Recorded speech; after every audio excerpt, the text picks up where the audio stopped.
Korea's consumer prices are expected to grow at a faster pace in the coming months after a months-long downtrend due mainly to rising global oil prices, according to finance ministry officials. 최근 수개월간 하락세를 보였던 국내 소비자 물가가 국제유가 상승으로 인해 앞으로는 상승폭이 확대될 전망이라고 기획재정부가 밝혔습니다. Okay, so let's have a look at the main expressions here. The first one is a months-long downward trend.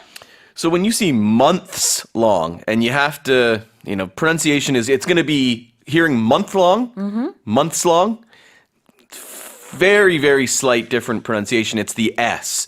So when you see that S, you know that this, whatever we're talking about, has taken longer than 1 month. It's been over several months. Yeah. So for like an example, I think everybody has had to move apartments before, right? Whether you're buying a place or you're going to rent a new place, that can be a months-long process. Sometimes you're not able to find a place in a few weeks. It sometimes takes several months. So you could say months-long. If something just took 1 month, it was a month-long process. Exactly. 여기서 month S가 들어가느냐 안 들어가느냐에 따라서 한 달 동안 지속된 것인지 몇 달 동안 지속된 것인지를 구별할 수 있는 거죠.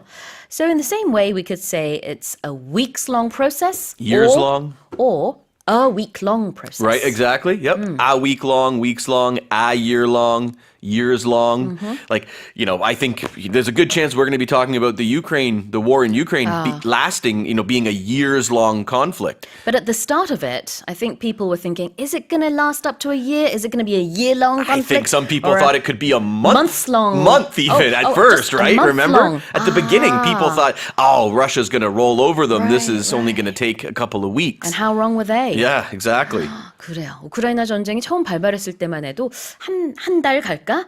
Is it going to be a month-long conflict? 그러다가 아니다. 몇 달은 가겠네. No, I think it's going to be a months-long, clash. Exactly. Well, we see what's happening like in Sudan right now. There's been a months-long conflict between these rival generals, and that's still ongoing now. Sure. And so if it goes on for longer than one, you add that S in the middle. Yeah, add that S. Take away the at the beginning. yeah, very good point.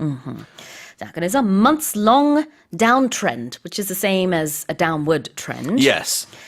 Now, you can then say due to or due mainly to. Due mainly to, like they put mainly to say that's the biggest driver behind this.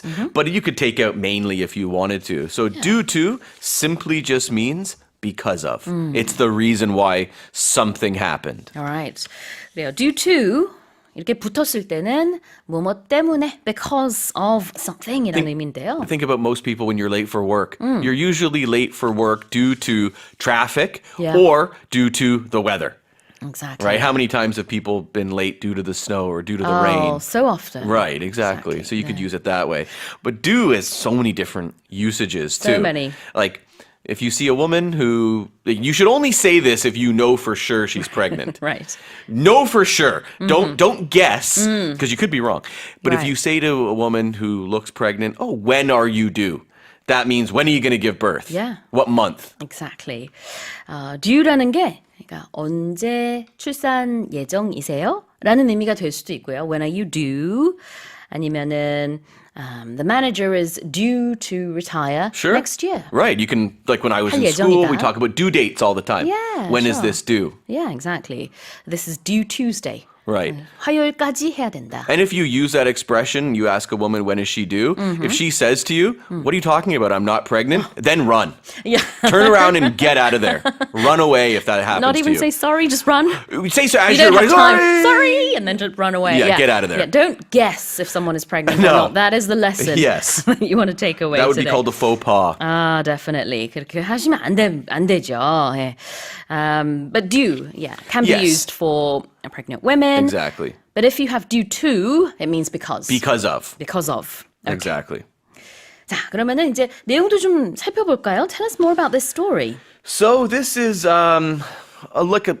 It sounds a bit worse than it is, right? So inflation is expected to nudge up a little bit in August and September before slowing again in October. And that's obviously because of the Chuseok holiday. Prices there's more demand around that time, especially for food. And because of all the rain this summer, they're expecting the yields at farms to be a bit lower than normal. Right. So that's one of the big drivers behind this, as well as oil. Oil was one of the big things. Sure. Global oil prices have recently surged. As I think most people know, Korea imports, almost all of their energy needs. Korea's benchmark is Dubai crude. That's gone up about $6 a barrel since July. Over nearly $11 a barrel since June. So that's quite a lot. One of the big reasons why we are seeing inflation going up. Yeah, inflation, 이제 물가가 되겠죠.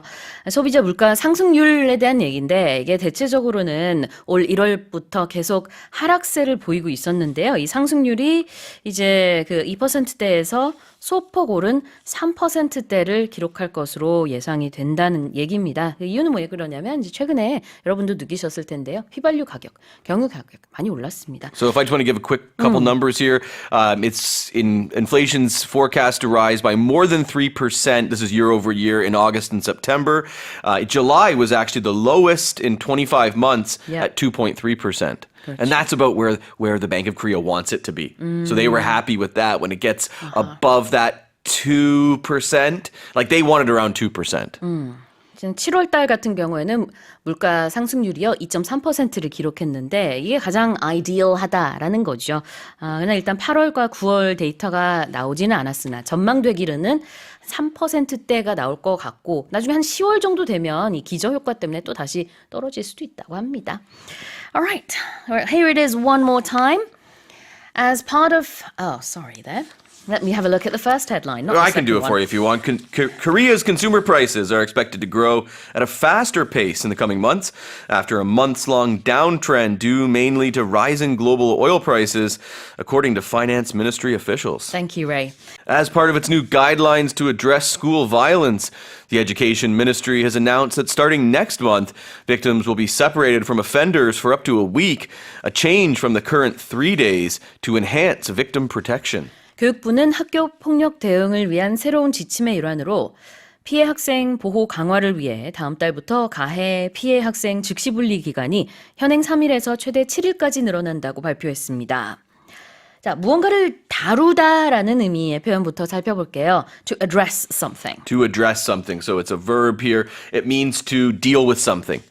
So, for example, like managers have to address issues sometimes, especially if there's been a problem, right? If everyone's late, if the managers note, okay, I notice a lot of people are late these days. Yeah. It's going to call a meeting and address that issue and talk about it. Okay, Yeah. this is what we have to do to deal with it.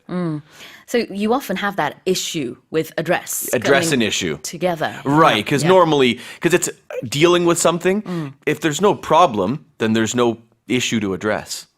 여기서 말하는 address라는 동사가 그러니까 어떤 일을 다루다 아니면 어떤 것에 대해서 대응하다라는 의미가 있는데요. 보통은 이런 이슈를 다루다. Address an issue. Or address a problem. Yeah, that's right. 그 다음에 여기서 이제 address school violence라고 했어요. Big 학교 그 폭력 그런 것들을 이제 다루고 그것을 대응하기 위한 조치가 내려진 것이고요. To enhance victim protection. If you enhance anything, right, means to make something better, to improve it. So that's what they're trying to do here. They're trying to improve the protection offered to victims. So you can enhance a lot of things, right? Like say, in food, for seasoning. Yeah, I was thinking of food right? too. Yeah. It enhances flavors. Or Sure. many people pair wine with certain foods to enhance the taste. But you can even, companies decide to enhance something. We need to enhance our security issues. If there's a hack, they might try and enhance their cybersecurity, for example. Make something stronger. Make something stronger, right? 그래요. Many people try to enhance their appearance in many different ways. 그래요. 뭔가 강화한다라는 의미가 있어서요. 스테이크에다가 이제 salt and pepper 조금만 뿌리면은 고기의 맛이 훨씬 좋아지잖아요. So you can say you can enhance the flavor of meat by adding just a little salt and pepper. Exactly. 그래요. 여기서는 enhance victim protection이었습니다. Okay, tell us more. Well, this change is just the first measure that the ministry's implementing as part of these new guidelines to really help tackle school violence. So again, tackle, address. Tackle is usually used in sports, in American football or rugby to knock someone down. But with issues, we really try and fix this problem. So you're addressing it. They really want to tackle it. And now one of the big things here is when they learn about these cases of bullying, the separation period is going to be longer. Currently, they separate the bully and the victim for 3 days. Now it's going to be up to 7 days. And another thing is schools are going to be required to speed up the process of transferring offenders to different schools. Right, within a week. Within a week, right. Don't be a bully. No, definitely has an effect on people even as they get older. Oh, for I know sure. people who still talk about that. They're in their 30s, their 40s, and they talk about being bullied in school, and it can be really traumatic. Absolutely. 자, 그래요. 이 학폭산 어떻게 처리할 것이냐에 대한 가이드북이 있는데요. 그 개정이 발표된 것이고 다음 달 1일, 이번 주 금요일부터 추진이 된다고 합니다. 다시 읽어보겠습니다. As part of its new guidelines to address school violence, the Education Ministry has announced that starting next month, victims will be separated from offenders for up to a week, a change from the current 3 days to enhance victim protection. A report by the Ministry of Foreign Affairs has revealed that since 2018, 41 Korean nationals reported missing abroad are still unaccounted for, with the Philippines recording the highest number of cases at 11. 외교부에 따르면 2018년부터 지금까지 해외에서 실종돼 행방이 묘연한 한국인이 41명이며 그중 11명의 실종 건이 필리핀에서 발생해 최다를 기록한 것으로 나타났습니다. 아유, 그래요. 자, 해외에서 일어났다라는 표현부터 보겠습니다. People missing abroad. Means not in Korea. In any other country besides Korea. You'll hear abroad a lot where people will talk about, I'm going to take a year abroad, I'm going to work abroad. Right. Or what you did, which I'm still jealous of because I didn't do it, even though I wanted to, was have a year of studying abroad. So we can say Sue studied abroad for a year in the same country that I wanted to go Australia. to. Yeah. I was an exchange student. Exchange student. But you would still call that studying abroad, right? Yes, That's what we call it yeah. in North America. That's what everyone says. Right. But I think it's a little bit different when you're an exchange student and when you're taking time off school and doing an extra year. Because my year counted. Oh, yeah. That's what I mean, too. Oh, okay. Yeah, it would but have in been the Korea, same. some people will say they studied abroad, meaning they took time off school. And they went to like a language institute. Yeah. And then they came back and then they okay. re-entered school. That could be in a broad sense, studying abroad. It still is, yeah. No, I didn't think about that because I think about it from the North American usage of it. But that makes sense as well. So someone, if you're Korean and you tell someone, I studied abroad for a year, they might think what we've talked about, that they did a year of university, but you might specify, I wasn't in university. They might ask you, what school did you study at? Then you might say, it was a language institute. I studied English for a year. Right, exactly. Gap years overseas, usually spent Traveling. abroad or overseas. Yep. Traveling abroad. It doesn't have to be studying, but abroad. Is what being I'm abroad. saying. Yeah, exactly. Well, when I hear the word overseas, it sounds, in a sense, further. Like we don't necessarily say, I'm going to study overseas. Okay. People just don't say that, right? Like traveling overseas, I guess it almost feels like military in a sense or something like that. Like it feels further. Yeah. And I suppose geographically, you'd have to have some body of water next to your country in order to be able to say this. Right. If it's a landlocked country, you wouldn't say overseas. Like in Europe, for example, right? If you were in Germany and you went to Spain, you're not going to say, I've gone overseas. No. You went abroad. Right. Yeah. Okay. So that's the first expression. The second one is to be unaccounted for. That means their whereabouts are unknown. These people, they have not, authorities have not been able to track these people down. They haven't found them. No idea where they are. Be accounted for라고 하면은요. 설명이 되다. 즉 어디에 있는지 그 소재지가 분명할 때 쓰는 것이고요. unaccounted for라고 했을 때는 행방불명의 의미가 되겠습니다. You know, in the famous movie Home Alone, the girl goes out and she counts, make sure all the kids in the family are accounted for, but there was one kid, the neighbor, it wasn't Kevin, and that's how he gets left behind. Exactly. Okay, so Tell us more about this. Right. So this is, I guess it's kind of a sad story. Yeah. So we have 41 Korean nationals who have been reported missing. Are in the wind, which is another expression for being unaccounted for. No one knows where they are. Over the past 5 years. Yeah, over the past 5 years. The highest, by country, the highest number of unresolved missing cases was recorded in the Philippines. There are 11 Korean nationals missing in the Philippines. Cambodia is next with 8 cases. Vietnam and China have 5. One person missing in China has not been located for over 2,000 days. Wow. And then there's some 4 cases in Japan, 3 in Australia, 2 in the UK, and 1 each in the US, Nepal, and India. We hope they are accounted for soon. Right. 다시 읽어보겠습니다. A report by the Ministry of Foreign Affairs has revealed that since 2018, 41 Korean nationals reported missing abroad are still unaccounted for, with the Philippines reporting the highest number of cases at 11.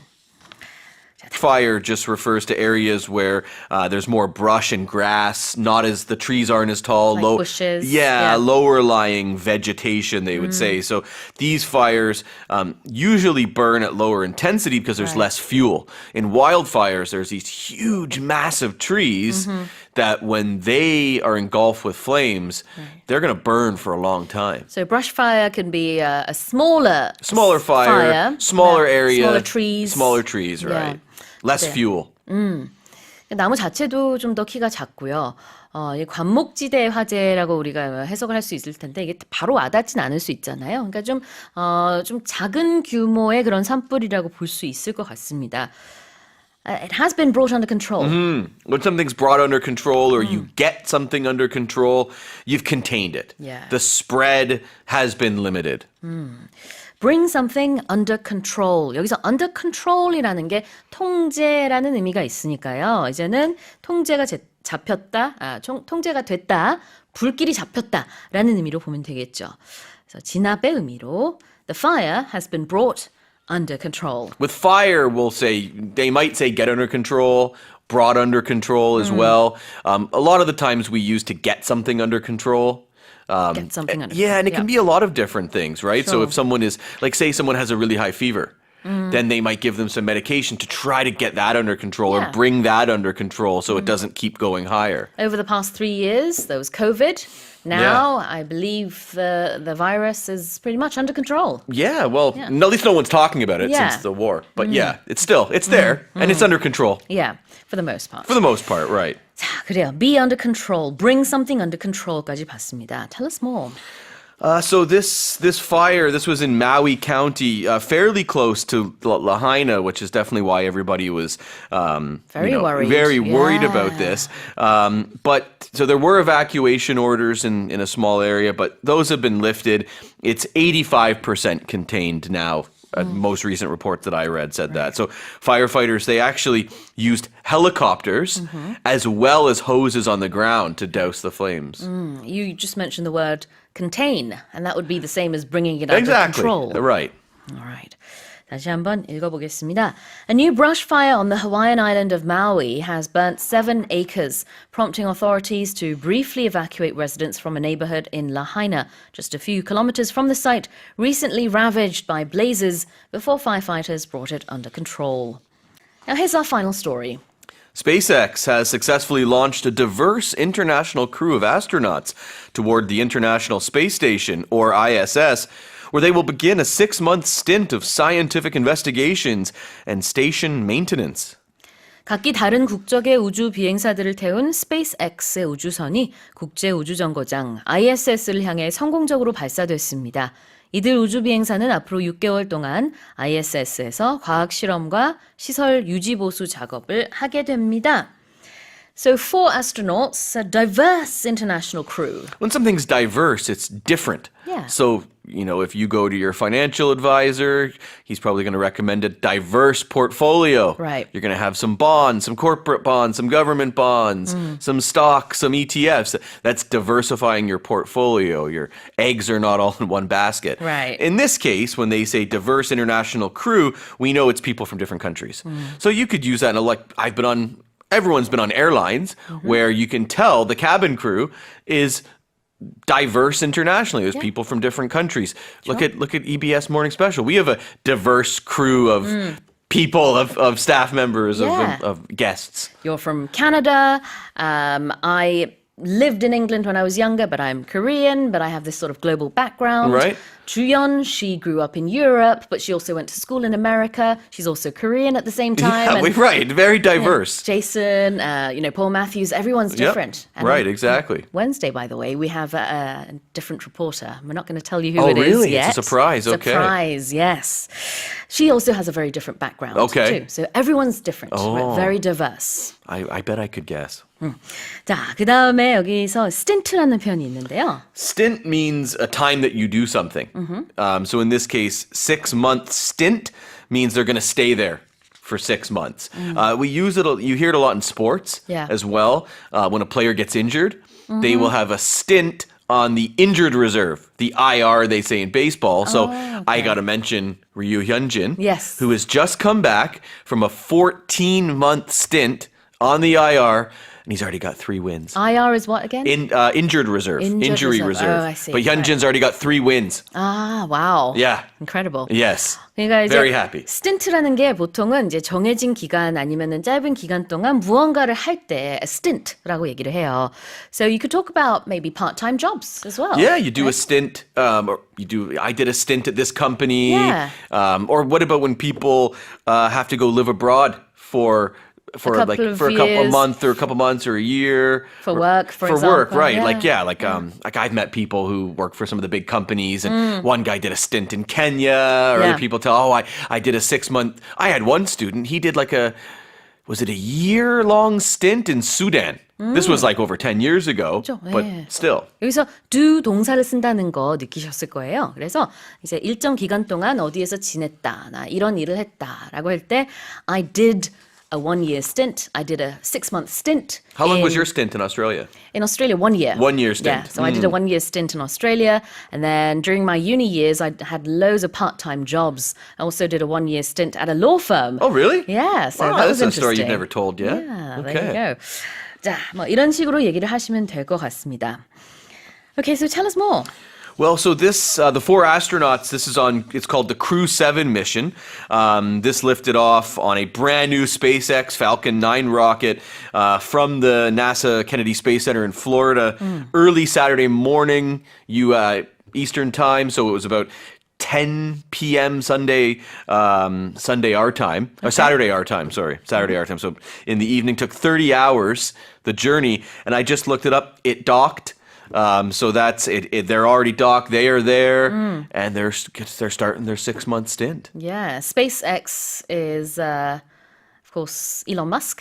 That's right. Yep. So good for that company, and also for commercial space exploration in general. Right. Yeah. 그렇습니다. 도킹했다라는 소식이 들려오고 있습니다.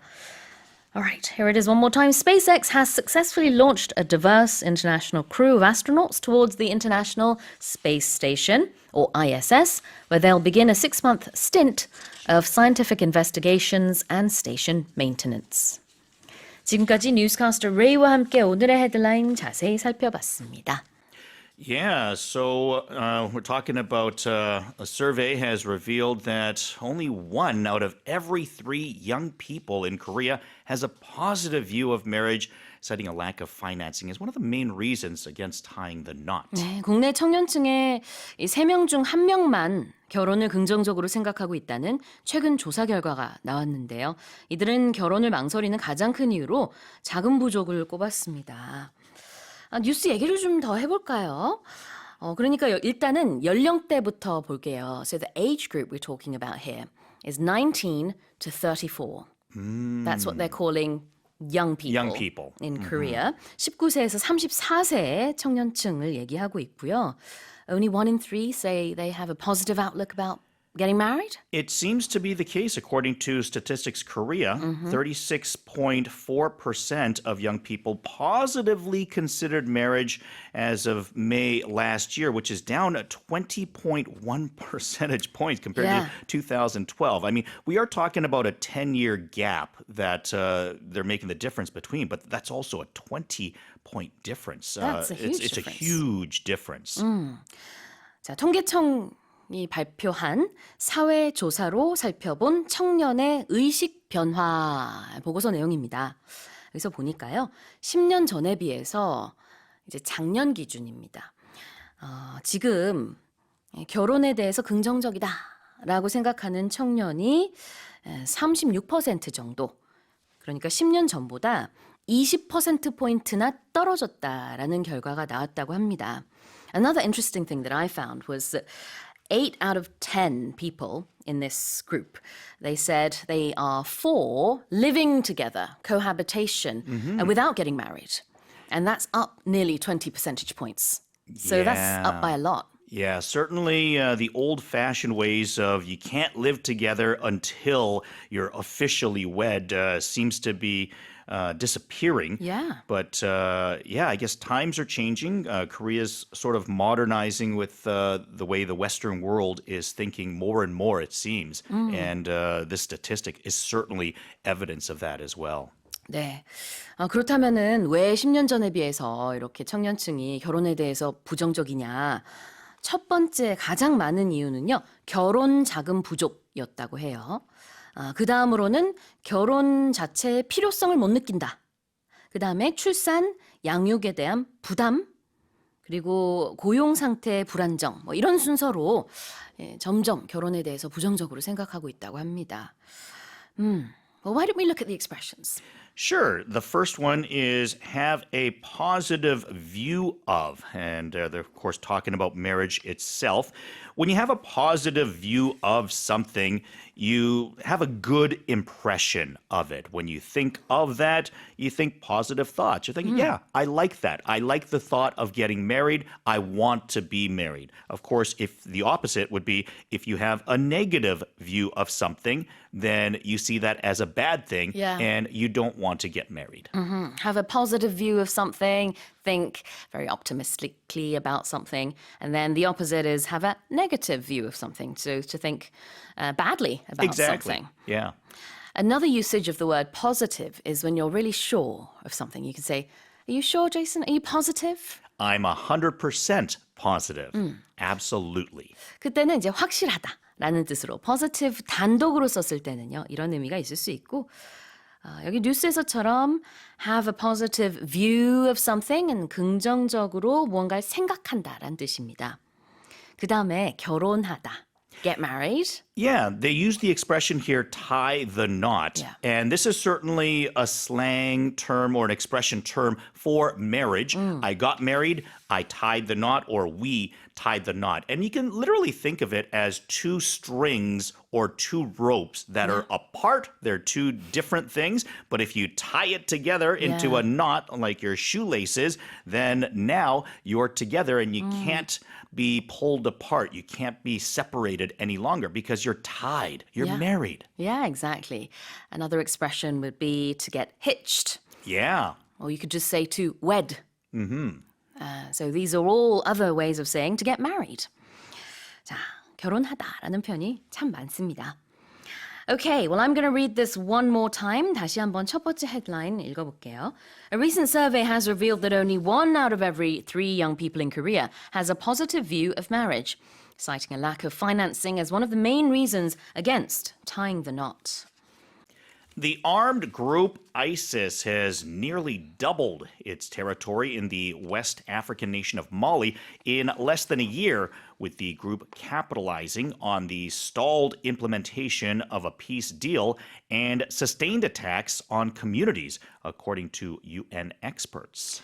이슬람 극단주의 무장 세력인 이슬람 국가 IS는 서아프리카 말리에서 평화협정이 제대로 이행되지 않고 지역 사회가 계속 무장 공격을 받는 상황을 이용해 1년도 안 돼 그곳에서 거의 2배로 영역을 확장했다고 UN 전문가 패널이 밝혔습니다. This report is according to, I believe it was Al Jazeera, and they quoted a UN panel, a panel of experts. And so according to what we're hearing, ISIS is getting bigger and bigger in this region. Yeah, and when you think of ISIS or certainly some of the groups of how it started with Al-Qaeda and stuff, you kind of tend to think about the Middle Eastern area or Afghanistan, Sure. Syria, that sort of area. But we're talking not even Eastern Africa, but we're talking Western Africa Exactly. with the nation of Mali. So it's a significant ways away. And when you consider that they're doubling their territory in that Mali area, it is a little bit concerning that they're growing in an area that is far from their origin. Exactly. 우리는 근데 IS라고 보통 얘기해요. Islamic State. 이렇게 그냥 한국 뉴스에서 많이 얘기하는데 영어에서는 대부분 ISIS라고 얘기합니다. 근데 같은 단체고요. ISIS는 Islamic State of Iraq and Syria. 이거의 줄임말인데 we are referring to the same thing. 또 다른 표현도 굉장히 많습니다. ISIL 또 마찬가지가 되겠고요. 그 외에도 뭐 표현이 여러 가지 있지만 가장 대표적으로는 영어에선 ISIS, 우리말로는 이제 우리 뉴스에서는 IS 이렇게 얘기를 하죠. Yeah, so tell us more about the situation then.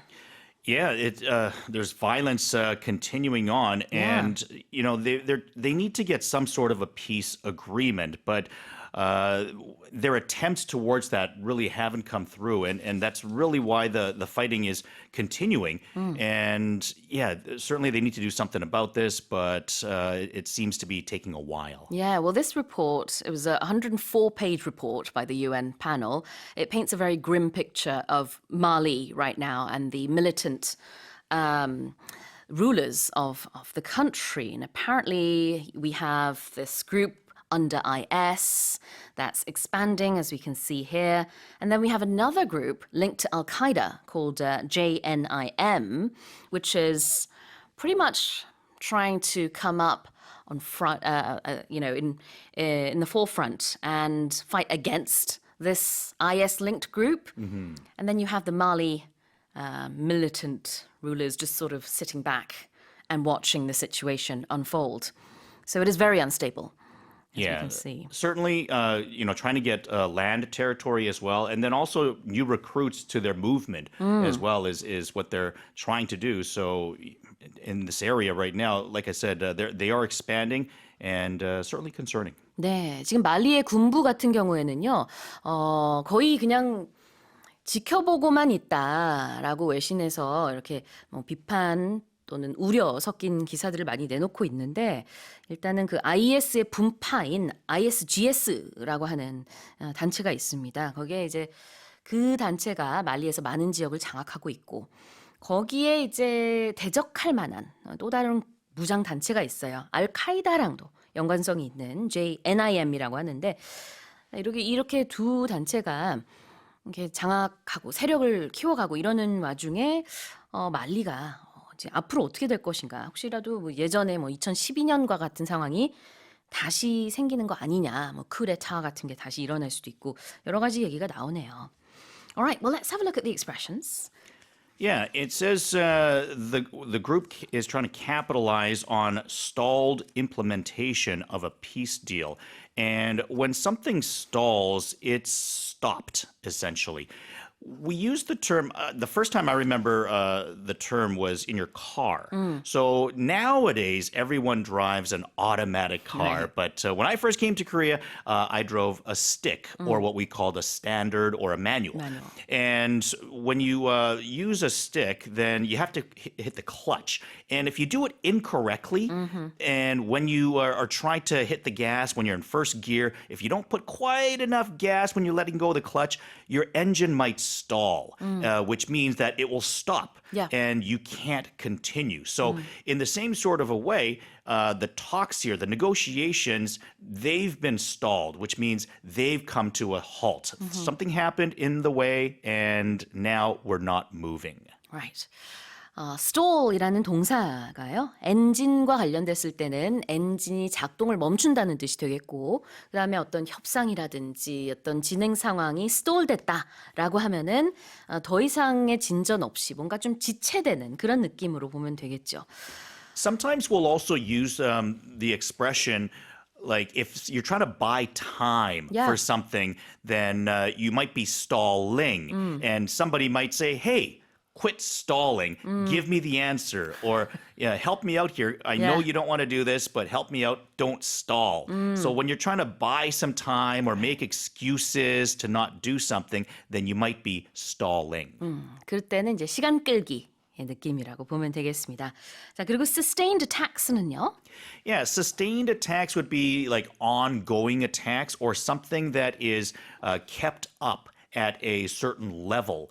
And you're sustaining something, it's continuing. We talk often about fossil fuels not being sustainable because they're eventually going to run out. Whereas, you think of solar energy or perhaps hydro or other forms of energy that are renewable that are going to constantly always be there. But we talk about fossil fuels, stuff that you dig for that are eventually going to be all used up. That's not a sustainable energy source because eventually it might be years later, decades, or even centuries, but eventually it will no longer be sustainable. 지속 가능하다, sustainable 이렇게도 많이 우리가 듣는 표현이죠. Sustained attacks는 지속적인 공격이 되겠습니다. Well, here it is one more time. 제가 다시 읽어볼게요. The armed group ISIS has nearly doubled its territory in the West African nation of Mali in less than a year, with the group capitalizing on the stalled implementation of a peace deal and sustained attacks on communities, according to UN experts. And we're going through the headlines. Jason, let's read number 3. On the heels of the 60th anniversary of Dr. Martin Luther King Jr.'s iconic I Have a Dream speech, a gunman killed 3 black people in Jacksonville, Florida, in what local law enforcement described as a racially motivated crime. 흑인 민권 운동가 마틴 루터 킹 목사의 워싱턴 행진 60주년 기념 집회 직후 미국 플로리다주 잭슨빌에서 흑인 3명이 총격으로 숨졌습니다. 지역 경찰은 이를 인종 혐오 범죄로 보고 있습니다. So let's talk about this. 자, 이제 영어와 우리말이 약간 상이하다는 거 아실 것 같아요. 왜 그러냐면은 일단은 그 기념일 자체는 8월 28일, 그러니까 어제였지만 그것을 앞두고 미국 전역에서 이런 마치 행진들이 많은 곳에서 주말부터 계속 일어났습니다. 일단은 워싱턴 행진은 워싱턴 DC에서 열리는 게 메인 이벤트이지만 여기는 플로리다예요. It's a different area, right? So what happened?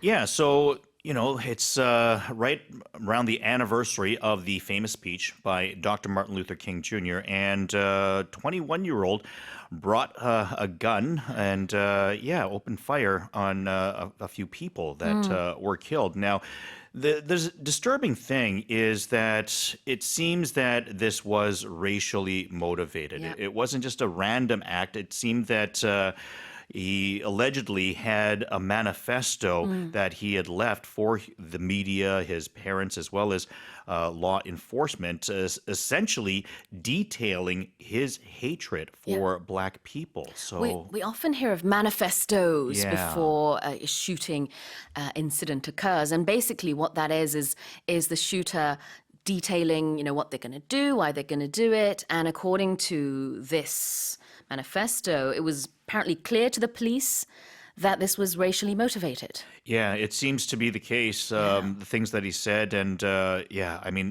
you've got to be concerned for his parents as well, as to, to have a loved one that performs an act like this. It's got to be, obviously very disturbing for them as well. He also died himself Right, after. he committed suicide. He committed suicide after the act as well. So in that sense, also for the family, it's just a no-win situation for anybody. Like nobody in this situation benefits from anything here. Right, exactly. Another thing that is maybe worth noting when it comes to the news and death tolls, when there's a perpetrator or a shooter in this case, and they've killed X number of people, you don't include the killer dying in the death count. So you won't find news stories that say 4 people died, including the shooter. It's 3 people died, and the shooter also committed suicide. Yes. It's separate. And also, they do mention that, he bought his gun legally and had no criminal history. So the concern also becomes, how do you prevent stuff like this from happening in the future?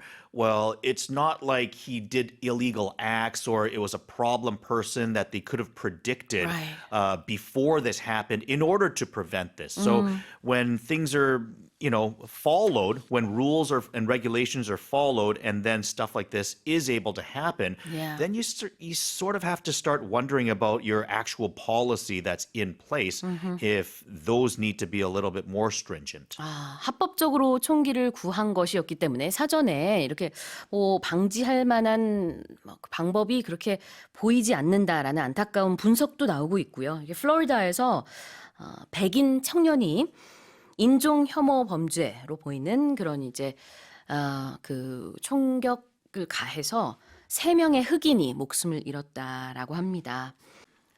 Archaeologists in northern Peru have unearthed a 3,000-year-old tomb, which they believe honored the elite religious leader in the Andean country some 3 millennia ago, according to the Peruvian Culture Ministry. 페루 북부의 고고학자들이 안데스 지역의 고위 성직자를 예를 갖춰 매장한 것으로 보이는 약 3,000년 전 무덤을 발굴했다고 페루 문화부가 발표했습니다. 3,000년 전이요, 선생님. Wow. So that would be 1,000 BC. Yeah. Roughly around Roughly, there. yeah. 보통 우리가 이제 기원전 하면은 BC 그리고 기원 후 그러면 AD라고 하죠. Amino Domini, I think it is. Anno Domini. Anno Domini. 그렇군요. 자, 근데 이제 이렇게 오래된 어떤 이제 사제, 성직자로 보여진다고 해요. So the nickname that they've given this this tomb is the priest of Paco Pampa. Yeah, Paco Pampa. It's an archaeological area that they've been working in since 2005. So they've been there for quite some time, digging up various archaeological artifacts. And I guess they've come across one now that they're able to date that far back. I mean, 3,000 years is an awful long time. 네, 기원전 한 1,000년쯤에 묻어졌을 거로 추정이 됩니다. 그러니까 지금으로부터 한 3,000년 전인데요. 닉네임을 지명을 따서 파코팜파의 사제 이렇게 붙였다고 합니다. Hundreds, there I am. Hundreds of hopeful volunteers joined a 2-day hunt for Scotland's fabled Loch Ness Monster over the weekend in what organizers described as the biggest search for the elusive Nessie in more than 50 years. 네, 스코틀랜드의 네스호에 살고 있다는 유명한 괴물 네시를 찾으려는 수백 명의 자원자들이 지난 주말 이틀간의 탐사에 나섰습니다. 탐사 주최 측은 이번 탐사팀의 규모가 50년 만에 최대라고 전했습니다. 저도 여기 가봤거든요. Oh, you have? 네, 그럼요. 영국에 사는 동안에 록네스 몇 번 가봤는데 여기서 그 록라는 게 스코티쉬로 레이크라는 뜻이에요. 그래서 레이크 네스를 록네스 이렇게 부르죠. But yeah, tell us about this exploration, would you call it, or what would you call this? Well, I guess they're doing one more big search to see if the Loch Ness Monster is truly in there. And you have to understand that a long time ago, I want to say maybe like 80, 90 years ago, there was a very famous picture that was taken of this sort of, think of like a brontosaurus or brachiosaurus type of a head sticking out from the water.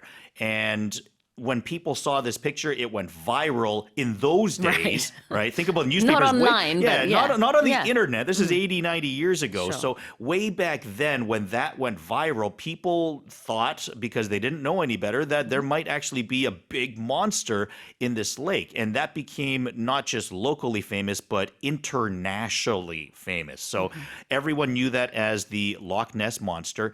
And I might add that since then it has been debunked that Yeah. it was actually real. So I am a little bit puzzled as to how they got all these volunteers Well- to search for this monster, considering that people for several decades have should be acknowledged that the monster doesn't really exist. I think what it is that talk of a beast, of a monster living in this lake has been around for such a long time that even though that picture turned out to be fake, people still believe there is something there.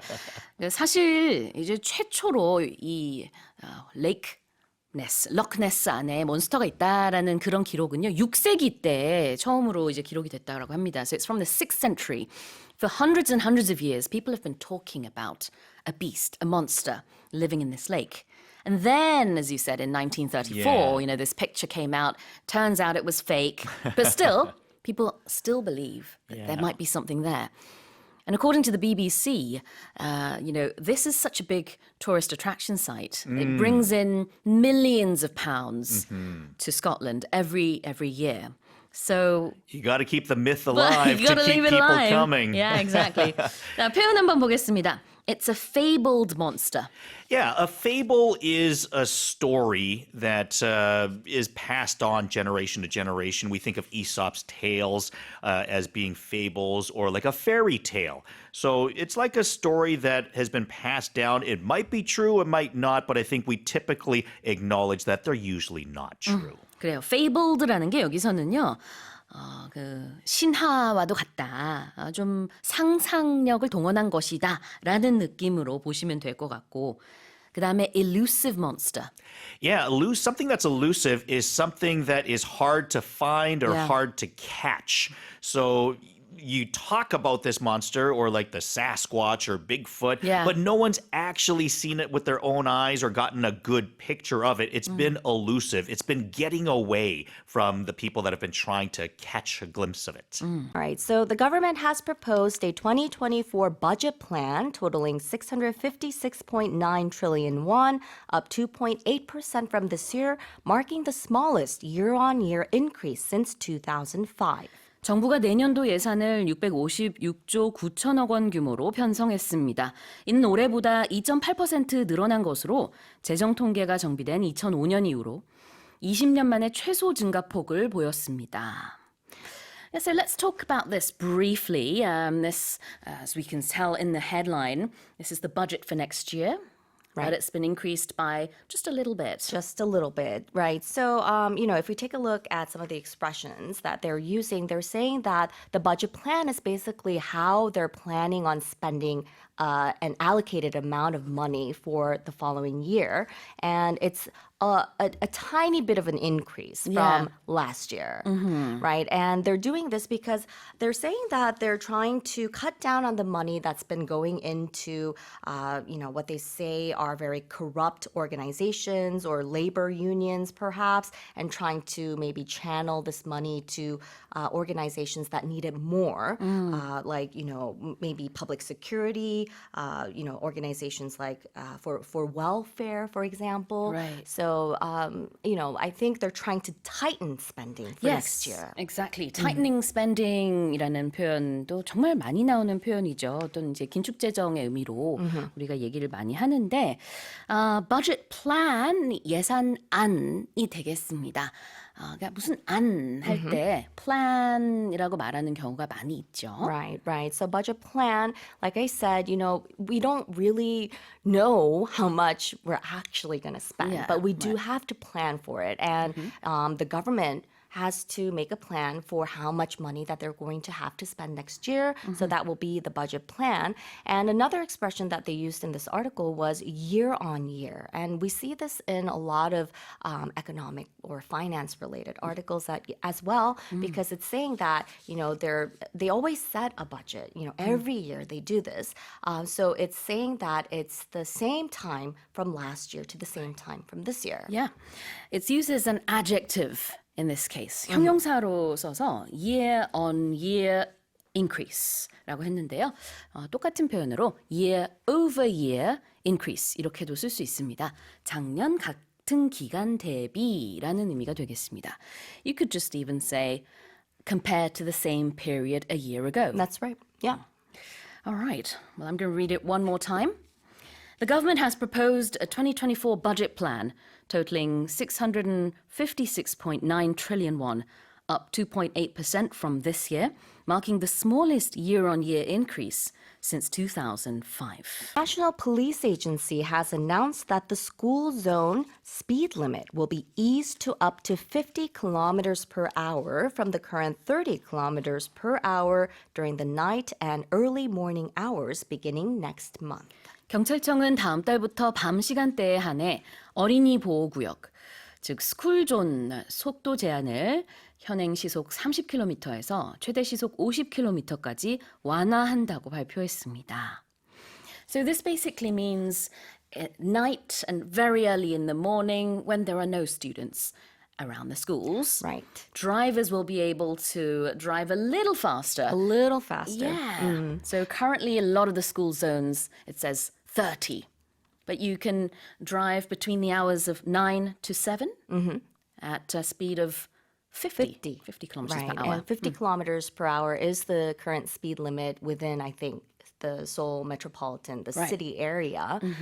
So they're saying that, the school, there were many accidents related to students, and they came up with this law to decrease the speed limit, especially around the school areas, Right. where many children come and go, so that drivers will be driving slowly just in case any children just pop out because they're running around these areas. But there's been a lot of complaints, I think, from a lot of citizens saying that, what about the night hours? Yeah. What about the earlier morning hours where there are no children? It's a little inefficient.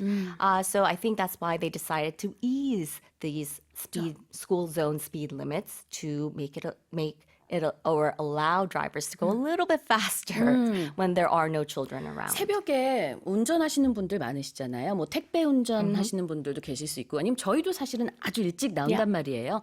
그럴 때는 학교 주변에서 시속 30km로 운전하는 게 약간 비효율적일 수 있습니다. Yeah. 네, 그런 게 좀 가만히 된 것 같고요. 여기서 말하는 밤 시간대는 정확하게는 밤 9시부터 그 다음 날 아침 7시까지가 해당이 되겠고요. 스쿨존에서 이제 시속 30으로 명시된 곳은 50km까지 이 시간대에 한해서 운전을 해도 괜찮습니다. That's the normal speed limit that we have to Exactly. keep. Yeah. 네, 그런데 이제 일부 스쿨존은 지금 현행 50이라고 표시된 데가 있어요. 이런 데는 이제 아이들이 등하교하는 시간에는 이건 오히려 더 강화해가지고 30으로 더 천천히 운전해라. Yeah. 네, 이렇게 좀 조정이 된다는 거. 언제부터냐면 다음 달이라고 했는데 그게 이번 주 금요일이에요. 네, 이번 주 금요일부터 해당이 됩니다. Right. 조심운전, 안전운전. I think, 네, 반드시 하세요. just 네. because they've eased these regulations, Right. it doesn't mean we have to start speeding right away. Of course. I think we still do need to be careful. I was in Australia a couple of years ago, and I like that they had this system in place where around schools, they had these stoplights where it started flashing whenever, especially during those hours when the children would be going back and forth from school. So we had to be especially careful. Oh, wow. So I thought that was a pretty efficient way for people to realize, okay, this is when we need to slow down because it's flashing. So we'll have to keep that speed limit. And then when there were no kids around, it would stop flashing and then we could go at the regular speed level. Oh, that's a good idea. Yeah, so that's, I think, something that maybe the government can keep in mind. Well, let's have a look at the expression. You've mentioned it a couple of times. Yeah. To ease. To ease. So ease means to relax something. So here, they have eased the limit, meaning that from 30, that's a more stricter limit. Yeah. They've eased it or relaxed it so that they will allow drivers to drive a little bit faster. And we also talked about the current speed limit. So Yeah. the current speed limit is the one that we usually drive at, which is 50 kilometers per hour. 맞아요. 완화한다라는 동사 ease가 나왔고요. 그 다음에는 현재라는 형용사 current가 쓰였는데 the current speed 아니면 the current rate 아니 우리는 사실 지금 시사 관련된 컨텐츠를 많이 전해드리고 있는데 yeah. 이때도 current라는 단어가 들어가서요.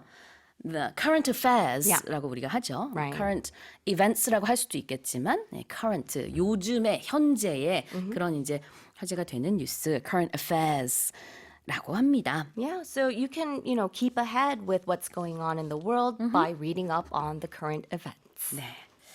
자, 다시 한번 읽어보겠습니다. The National Police Agency has announced that the school zone speed limit will be eased to up to 50 kilometers per hour from the current 30 kilometers per hour during the night and early morning hours beginning next month. A spate of protests and strikes across government-held areas in Syria have continued into their second week, with demonstrators increasingly unafraid to call for the removal of President Bashar al-Assad. 내전 중인 시리아에서 정부 통제 지역을 중심으로 시위와 파업이 2주째 이어지고 있는 가운데 시위대는 독재자 바샤르 알아사드 대통령의 퇴진을 점점 더 거세게 요구하고 있습니다. 그래요. These protests, as we see here, have been going on for more than 10 days. Right. So these protests were apparently spurred by rises in fuel prices and anger at economic corruption. And they've kind of morphed into these anti-government demonstrations. And they're repeatedly calling for President Bashar al-Assad to leave. Yeah. And they're happening throughout Syria's southern regions. President al-Assad has been in power since 2000, so Right. more than 2 decades now. And people are saying, he's a dictator, he should leave that position, and they are more and more unafraid to do so. That's Let's right. have a look at the expressions. Right. So we started off saying a spate of protests. So a spate of something is usually an unusually large number of similar events that happen suddenly and about the same time. So we could say there's been a spate of burglaries recently. Yeah. So I was also thinking, here in Seoul, we've been hearing a lot about these very violent crimes. yeah. So we could say there's been a spate of violent crimes happening here in Seoul. 정말 많은 무언가가 일어난다는 뜻인데요. Usually it's unpleasant. 안 좋은 것들에 대해서 요즘에 이런 일이 왜 이렇게 많이 일어나지? There's been a spate of violent incidents, burglaries 이런 것들. 여기서는 there's been a spate of protests. That's right. 자, 그다음에 people are unafraid to say step down. What does it mean? Right. So I think, people have finally, it's been a while, like you mentioned, he's been in power for 2 decades. So now they're not afraid to say something about it. So they are unafraid. So they're, going to the streets, taking out, they're leading these protests, and they're doing it over and over again because they are not afraid. 그렇죠. It's the same thing, basically, isn't it? 두려워하지 않는다라는 의미가 되겠습니다. 퇴진을 요구하는 목소리가 이제 점점 두려움 없이 더 많이 여기저기에서 나오고 있다는 얘기네요. Here it is one more time. A spate of protests and strikes across government-held areas in Syria have continued into their second week, with demonstrators increasingly unafraid to call for the removal of President Bashar al-Assad. Extreme weather conditions continue to batter Italy, with many regions affected by torrential rainfall, highly charged thunderstorms, and landslides, and some even receiving unseasonable summer snow. 이탈리아 전역이 폭우, 강한 뇌우, 강풍과 산사태 등 연일 이상기후에 시달리고 있는 가운데 일부에서는 심지어 때이른 폭설까지 내린 것으로 전해졌습니다. 아니, 웬 여름에 눈이에요. Yeah, so I'm wondering, if global warming has anything to do with this, but the region that has been receiving this unseasonable summer snow is actually pretty close to where the 2006 Winter Olympics was held, apparently. So it's in Yeah. a very high altitude region. The Torino Winter Olympics. Yeah. So they say that they do occasionally receive a little bit of snow during the winter, but they say it's been about 10 years since they last saw that. So it's very unseasonable. And there's been thunderstorms that's just dumping a lot of water in various cities across Italy.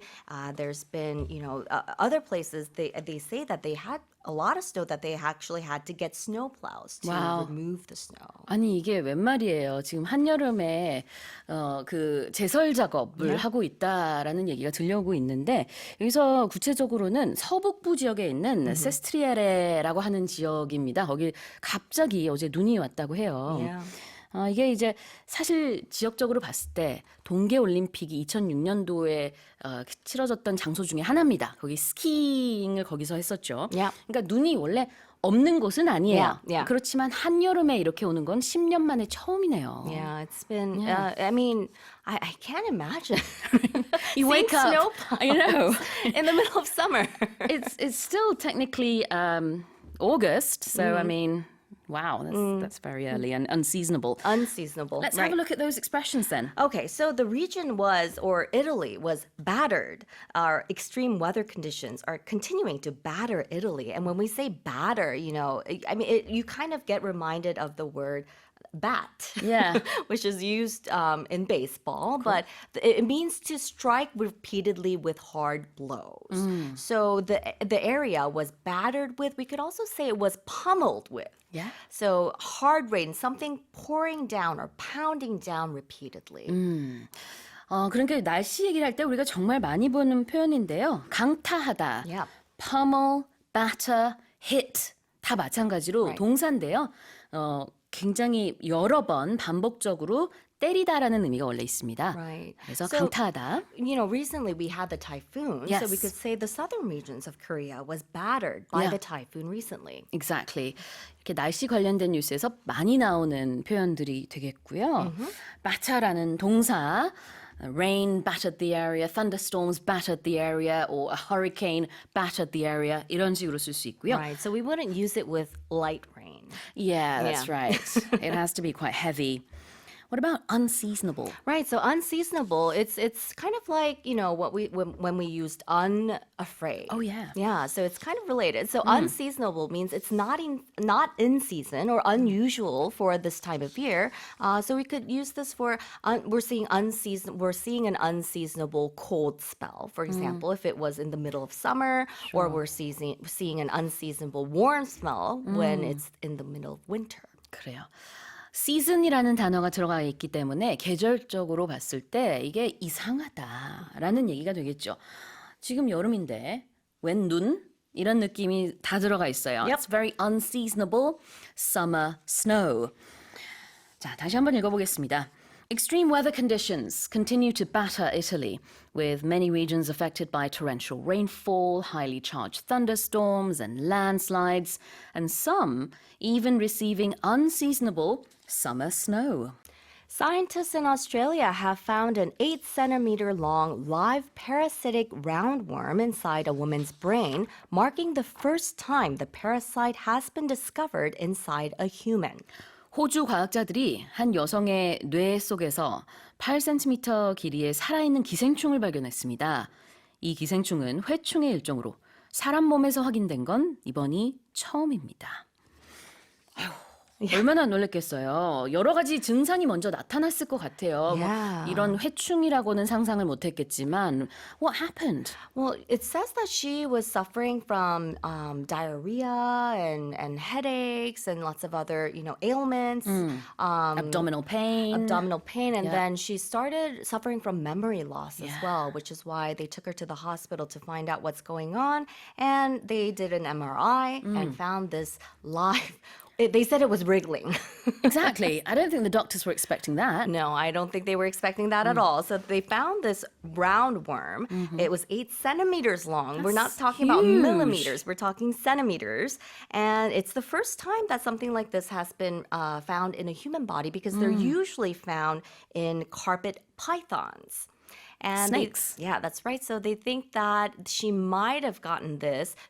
Apparently she lives in an area that have these carpet pythons, Right. and she was outside looking for. You know, sometimes people look for food outside, which maybe you shouldn't do. Right. It's not safe. So she was looking for food outside and they think it might have been infected there. Yeah. 그래요. 자, 사실 처음에 병원을 찾은 거는 2021년이었다고 합니다. 그때 당시에 diarrhea, 설사, abdominal pain, 복통, 그 다음에 dry cough, 마른 기침, 그리고 열, fever, 그 다음에 밤중 식은땀, night sweats.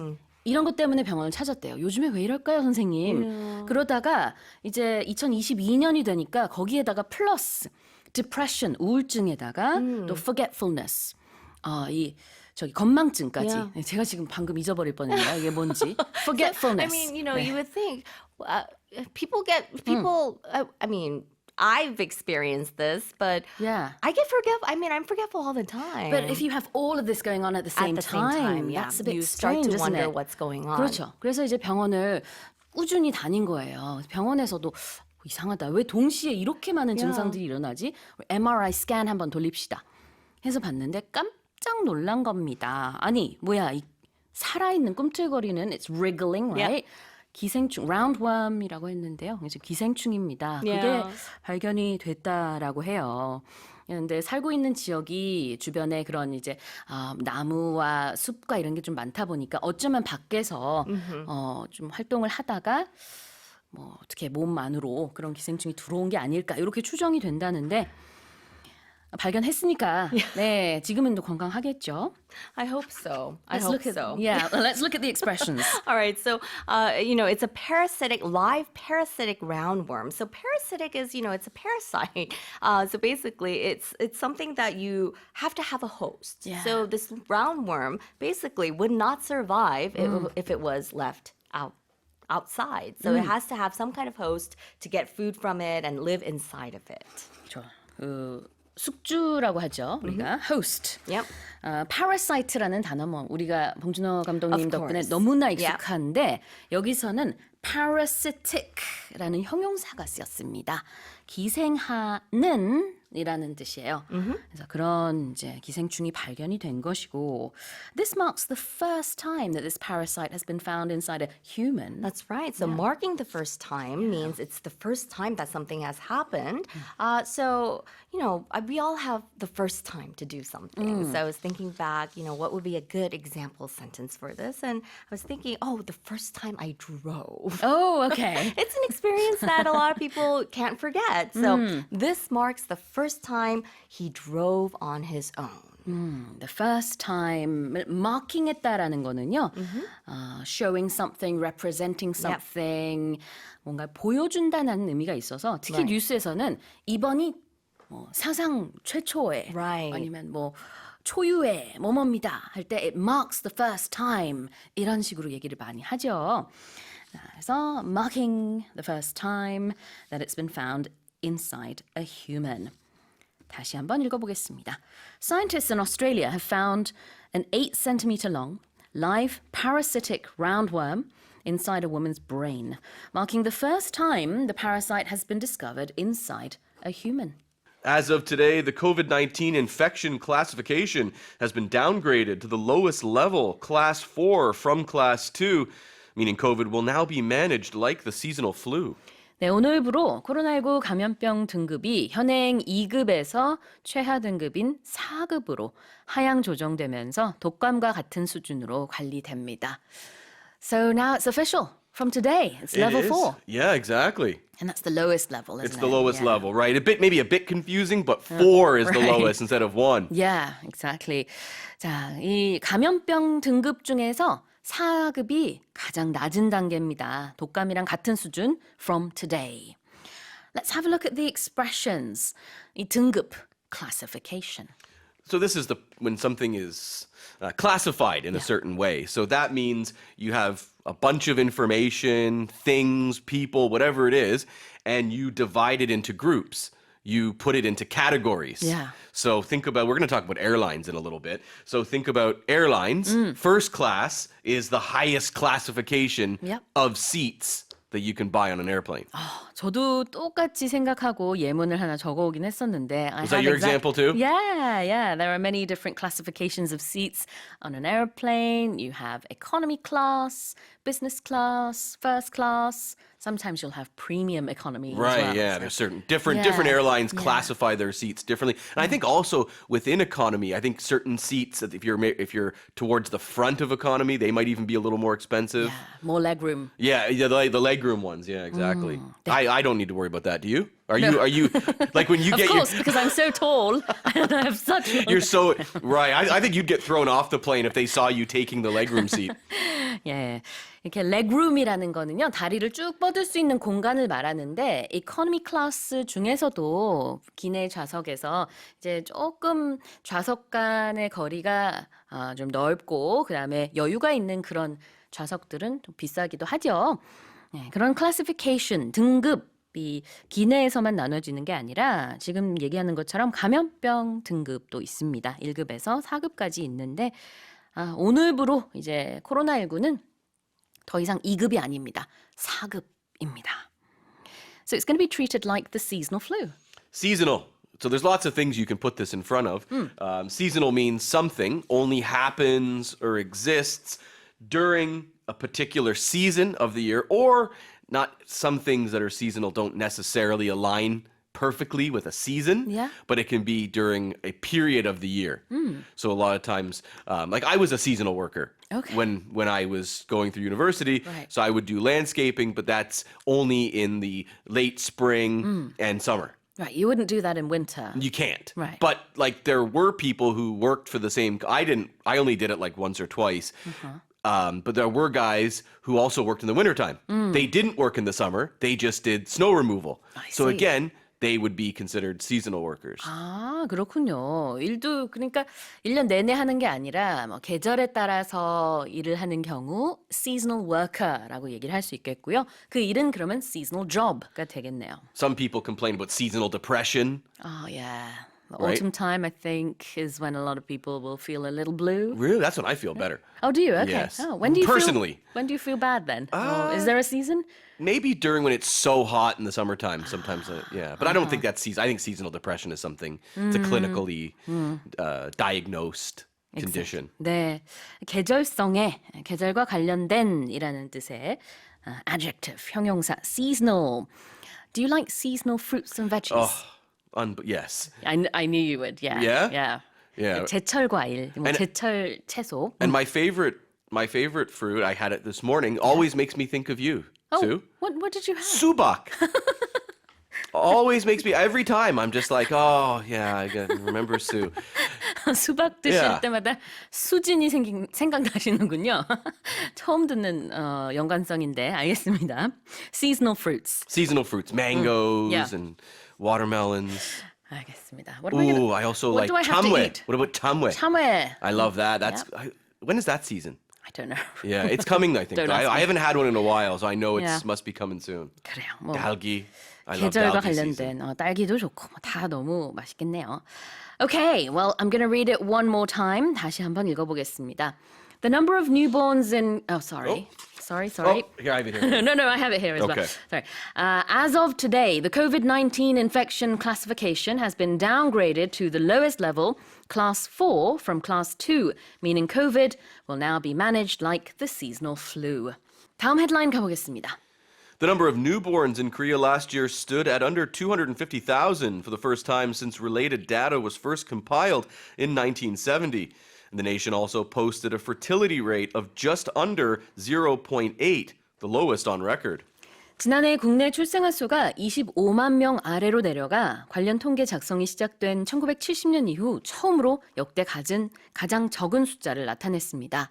합계 출산율도 0.7명대로 떨어지면서 사상 최저를 기록했습니다. Less and less babies.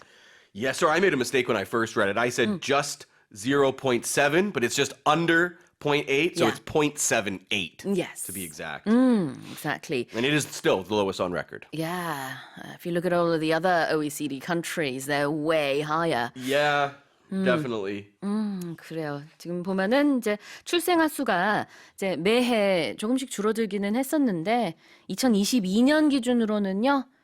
최저를 기록했습니다. Just under 250,000 last year, right? Right, 249,000 was the number. I'm sure it's a little bit different, but they Yeah, roughly. sure. 그래요. 24만 9천 명 정도가 작년에 태어났습니다. So let's have a look at the expressions here then. This is the lowest since data was first compiled. When data is compiled, it's collected, it's gathered, and then put into some type of a report. Yeah. And it's definitely gathered from different source, different areas, right? So they're looking at this from all over the country. Yeah. And some interesting stats of where. So there is a place that has a fertility rate of over 1 Okay, in where's that? Korea. Any guess? Let us know. Sejong City. Sejong City, City. 1.12. And South Jeollado is in second place with 0.97, so very close to a 1. Okay. Pretty easy guess which place has the lowest figure? Seoul? Yes, 0.59. 아유, 그래요.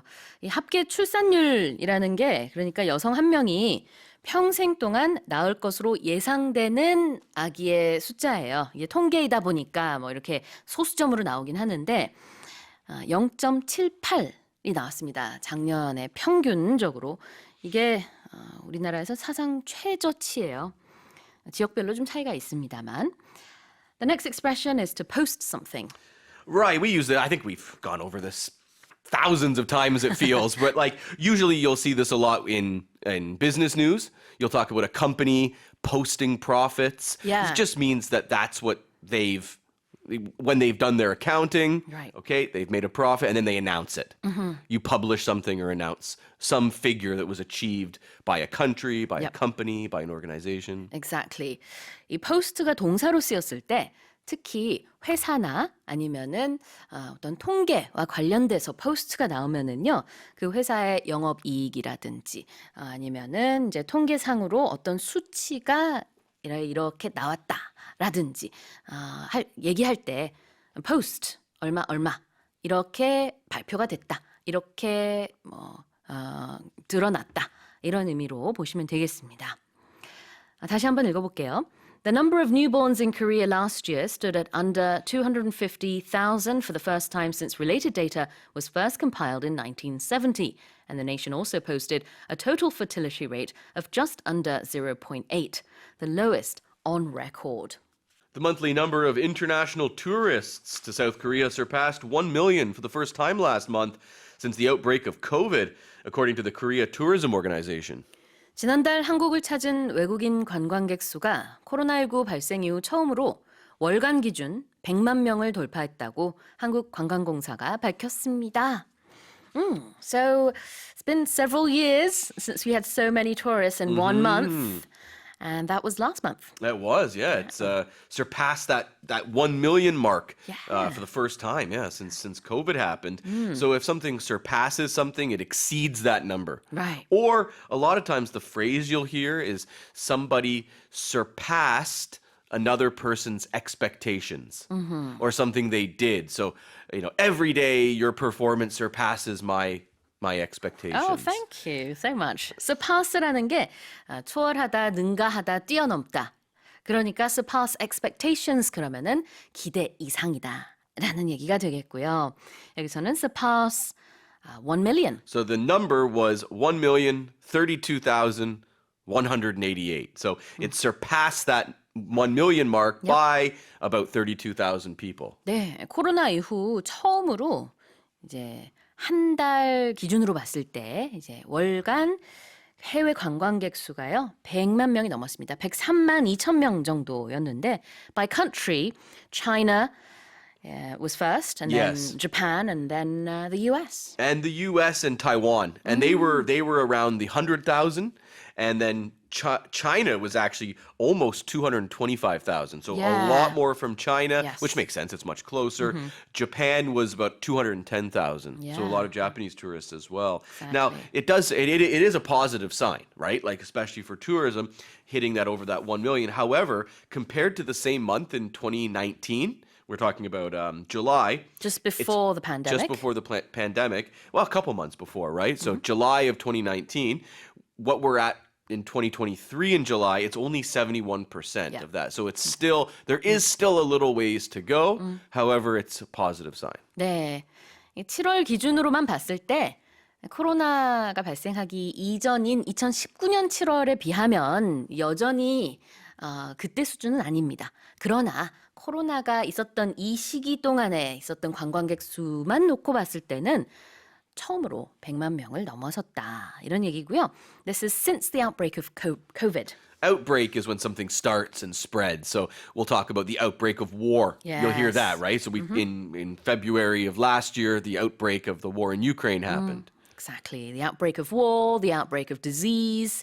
갑자기 뭔가 안 좋은 일이 발생했을 때 the outbreak of something이라고 합니다. It's usually unpleasant. Yeah, a lot of times it's disease or war. That's There's a right. movie called Outbreak that came out in the 90s all about that. 그렇습니다. 그래서 사전적인 의미로 발생이라고 하지만 그냥 아무거나 다 발생할 때 쓰진 않고요. 안 좋은 일이, 질병이라든지 전쟁이라든지 이런 게 생겼을 때 outbreak라는 표현을 이 명사를 씁니다. 다시 한번 읽어볼게요. The monthly number of international tourists to South Korea surpassed 1 million for the first time last month since the outbreak of COVID, according to the Korea Tourism Organization. A forest blaze in Greece has been declared the largest wildfire ever recorded in the EU, burning an area bigger than New York City. And the bloc is mobilizing nearly half of its firefighting air wing to tackle it, according to officials. 그리스 산불이 뉴욕시 면적보다 더 크게 번지면서 유럽연합 관측 사상 최대 규모로 기록됐습니다. 유럽연합 측은 이를 진화하기 위해 보유 소방 비행기 자원의 절반 가까이를 동원하고 있는 것으로 알려졌습니다. 자, 외신에서 이렇게 뉴욕시에 비교를 하고 있기 때문에 이제 뉴욕시 전체 면적보다 더 많은 면적이 이 산불로 인해서 더 그 훼손이 됐다. 이런 얘기를 하고 있는데 to put it into perspective, 한국에 있는 지역 면적으로 보자면은요. 부산 면적보다 큰 면적이 되겠습니다. We're looking at 810 square kilometers. Right. 그래서 부산 같은 경우에는 770 square kilometers니까 부산 전체보다 더 큰 면적이고요. Seoul is a little smaller than that. So larger than Seoul. 서울의 면적보다도 Wow. 훨씬 큰 면적이 지금 이렇게 산불 피해를 입었다라는 거예요. I've never been to New York City. I guess I didn't realize quite how big New York It's City very is. big. Yeah, exactly. 그리스에서 이렇게 wildfire 때문에 그래요. 굉장히 그 피해를 본 지역이 많은데 표현을 좀 보겠습니다. So the bloc, the EU that is mobilizing a lot of its firefighting air Yeah, wing. right. Nearly half of it. So when you see the word mobilize, what word the root word, mobile.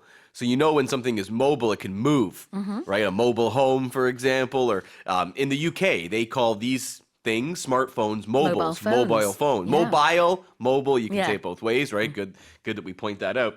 So when we talk about, so the EU is mobilizing half of its firefighting air wing. That means they are putting it into action. They are right. moving it. Now with mobilize, it can be that you are actually using something or you're just getting it ready. It's on standby. It's ready to use. And the spelling, in this case, it's spelt with an S, but you can use a Z. Yes, as well. That's the American way is with a Z. 네.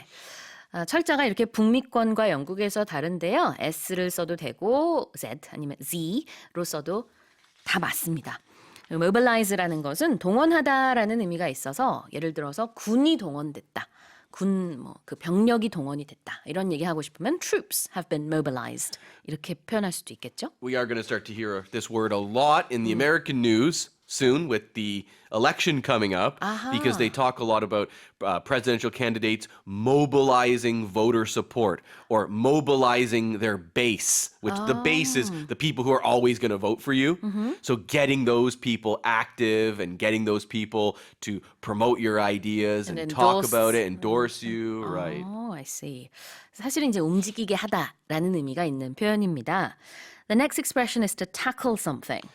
So in American football or rugby, when you tackle a player, you knock them to the ground and you stop them from from moving. Yeah. You stop them from trying to attack or score on you. So when you tackle anything, it's a problem, you find a way to stop that problem and solve it. Yes. 스포츠에서는요, 상대방과 씨름을 하는 느낌, 상대방이 이렇게 공격을 하고 있을 때 수비를 하려고 하는 그게 태클인데, 비유적으로는요, 어떤 문제에 있어서 그것을 대응하고 해결을 하려고 할 때 태클한다라고 합니다. So I could maybe say, we have a problem.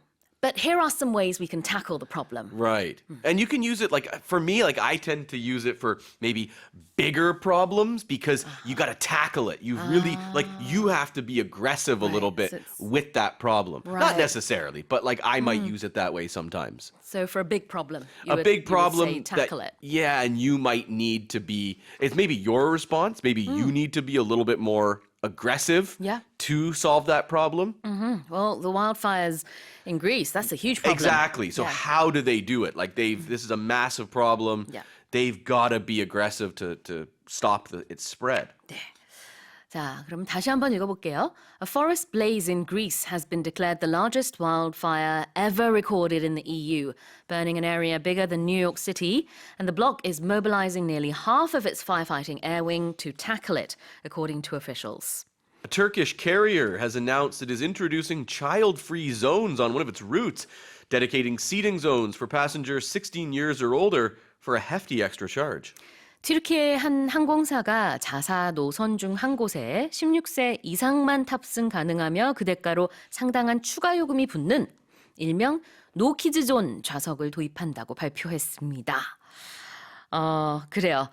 This is interesting, isn't it? Yeah, it definitely is. Have you ever been on a plane and thought, oh no, the baby's crying, it's a noisy... I had an experience, and it was a red eye from Toronto to Seoul. A red eye means a Overnight. very long... It means overnight. Overnight flight. So I was getting on the plane. I think I left Toronto at 11 or 12 p.m. So of course you want to sleep, right? 12 midnight, right? Yes, Yeah. exactly. And there was just a man, I'm assuming a father, with a kid that was, I don't know, 2 or 3 years old. And this kid cried the entire flight. How many hours? 13, 14, 15. It was the worst flight of my life, and he was just behind me, like 2 seats behind me, in the middle. So like, everyone's looking at the guy, and he was just sitting there playing with the, watching movies and holding this kid, and the kid is wailing the whole, and like the flight attendants were trying to play with the kid. So after that flight, I felt like kids under 5 should not be allowed to fly in airplanes. 자, 그래요. 뭐 이런 입장이신 분들도 있을 수 있고, 저는 이제 두 아이를 이제 갓난아기 때부터 정말 비행기 많이 탔거든요. 그래서 또 부모 입장에서는 얼마나 속상했을까 하는 생각도 듭니다. 개인적으로 저희 아이들은 아기 때부터 한 3개월 때부터 비행기 탔는데 울질 않았어요. 근데 제가 이제 알아낸 비법 같은 건데 사실 보통 귀가 많이 아파서 울거든요. 거기 마사지 해주면은 애들 금방 울음 그칩니다. 근데 주변에 보면 왜 그래? 왜 그래? 어디 아파? 왜 그래? 왜 그래? 그럼 아기가 대답을 못 하잖아요. 더 울어요. 그러면 정말 모두가 힘들 수 있는데 그런 상황들이 많다 보니까 요 항공사에서 노키즈 존을 하나 이게 도입하려고 하는 것 같습니다. Okay, so tell us more about this with the expressions. What's a carrier? That just means an airline, a Turkish airline. Just another word for an airline. 그래서 LCC라고 하면 우리가 저가 항공이잖아요. 거기에 low cost carrier라는 단어가 들어가는데 항공사라는 뜻입니다. carrier. 자, 그다음에 a hefty sum of money. Yeah, hefty means quite large. Yeah. In this case, I guess it depends on your definition of a lot of money. So for me, I don't find this too hefty. I would probably Really? pay it. It's a 10-hour flight. It's the flight that goes from Amsterdam to Curacao, Yeah. which is just the Netherlands. north. Curacao is just north of Venezuela. It's an island. Oh, It's is an it? island that's a part of the Kingdom of the Netherlands. So Okay, it's a right. long flight. 10 hours. I will pay an extra 45 euros to not be around a kid. That's about $80. About $80. Yeah, that's. You think that's not a hefty? I don't think that's too Extra hefty. charge? I don't think. I Okay. think that's for me. I think that's okay. I would pay that. It would cost from $80 to about $180, depending on if you have more leg room or not. Yes, right. So, but if at the flight I told you about, Yeah. if they said, give us $200 right now and you can be away from this kid, I would just be giving them money as fast as I could. 일단 표현 설명드릴게요. hefty라고 하면은 형용사인데 상당하다라는 얘기예요. 그래서 이 추가 요금이 hefty라는 것은 좀 비싸다, 꽤 돈이 많이 든다라는 뜻인데 레이 선생님 개인적으로 이 정도 돈은 나라면은 내겠다. 차라리 나는 이제 좀 조용한 곳에 앉는 게 돈이 아깝지 않다라는 좀 개인적인 의견을 주셨습니다. What do you think? Do you think would you define that as hefty for you? Or like, well, you're used to kids, so maybe. I would never go in a no kids zone. I always Really? travel with my kids. Oh, yeah, okay. You're one of the people that people look at. Oh, look, she's got 2 kids with her. 이제 가격이 실제로 얼마 정도로 책정이 됐냐면은 레그룸이 얼마나 있느냐에 따라 다르긴 하지만 45에서 100유로, 그러니까 한 $80에서 $180 정도로 이렇게 책정이 됐다고 하고요. 11월 달부터 도입이 된답니다. 근데 이제 아무래도 가운데 커튼으로 막기는 하겠지만 이 노키즈 존 맨 뒷좌석에 앉는 분들은 That'll help. 큰 도움이 안 될 수도 있다라는 부분도 외신에서 많이 지적을 하더라고요. 다시 한번 읽어보겠습니다. A Turkish carrier has announced it is introducing child-free zones on one of its routes, dedicating seating zones for passengers 16 years or older for a hefty extra charge.